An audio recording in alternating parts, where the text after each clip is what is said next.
There's Kendrick verses on this Playboi Carti album. Collection of Humans known as Trevor. I mean, it's tough, man. I'm trying to stay hip, but it's hard. I am I'm gonna tell you what I used to do before the morning show. What I used to really do a lot of is like not listening to popular rap music. Just nothing against it. Just wasn't my cup of tea. So I largely stayed away from it. Now in the last year, because of the morning show and because of making YouTube videos, I've been really dialing back in and trying to stay hip to stuff. But every now and then I run into these walls where my interest in staying hip and seeing what's happening runs up against my tastes and my values. I previewed a few of these Playboi Carti songs this morning. So Playboi Carti's been teasing this album for like 5 years. So it was a big deal that he actually dropped it, right? Because he had been head faking on this album for a long time now, announcing it, saying it was coming, and then it wouldn't come out, to the point where all his fans got really mad at him because he felt like, or they felt like he was dicking them around. It got to the point where I saw a tweet that said, this was like a week ago, and it was saying Carti didn't drop his album by today. He was going to have to give back all of the pre-orders, all of the pre-order money that people had paid in advance.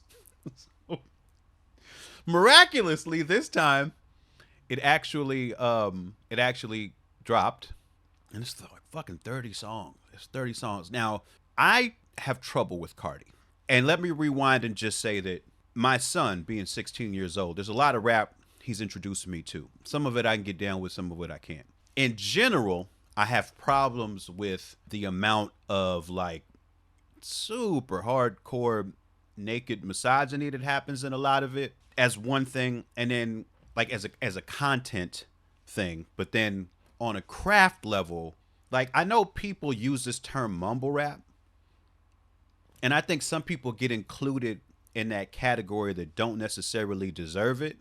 But Carti definitely does a fair amount of mumbling. Does a fair amount of mumbling. He can actually rap. Like there's like a couple Carti songs I like where he actually raps, and I like the songs.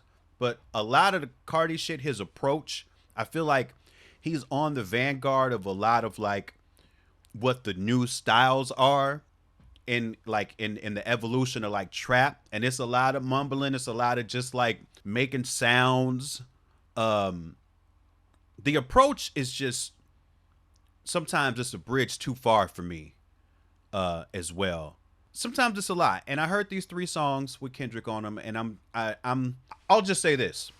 I played the 3 of them this morning, and they're like a lot of worst case scenario for me.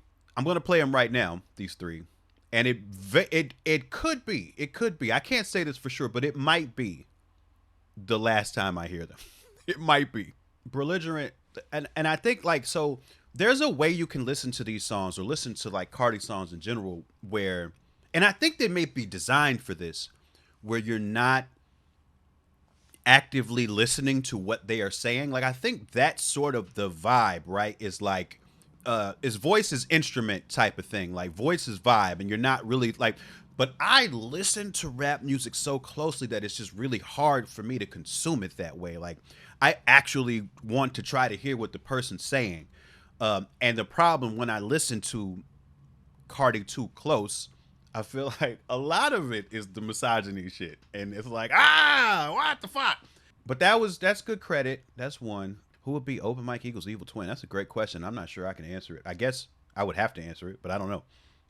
I have no idea. Thundercat's not evil. Kevin Gates might be my evil twin. Zach Fox could be my evil twin too. That's another good choice. Yeah, this sounds like a TDE song.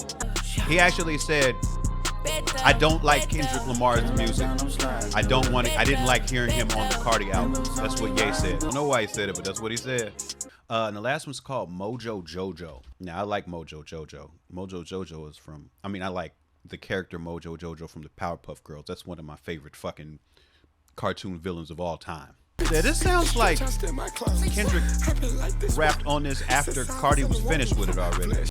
Yeah, I don't know. I don't know if I'm ever going to listen to those again. I don't enjoy them. Not up my alley. I feel like this is all going to be a big story in rap music over the next however little bit. And so G.E. Rard, great question. You asked what does the younger Eagle think? So look, Look, this is the funny shit, right?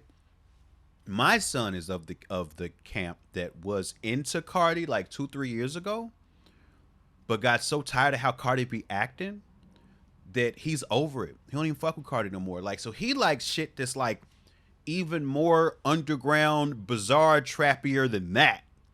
Um, this other album dropped yesterday by this producer slash crew called TDF, and that's got all of his favorite rappers right now on it. And so, like, he was saying he was excited to listen to that when it dropped. And on the way to school today, he was like, pardon, he was playing me songs from that. Like, he hadn't even listened to the Cardi yet, and he doesn't know if he's going to. Or he said he wants to hear the song that had Uzi on it because he's a Uzi fan. But for the most part, he's disinterested. Like I said, a lot of Cardi's fans feel like he's been dicking them around for years on this album, and they're fucking over it. I mean, you JT, you say let's hear it. You wouldn't like it. It's like I can appreciate it, but it's a lot of it's stuff that came up. It's stuff that emerged in the wake of Cardi. So it sounds like it's influenced by the music we just heard, and it's not.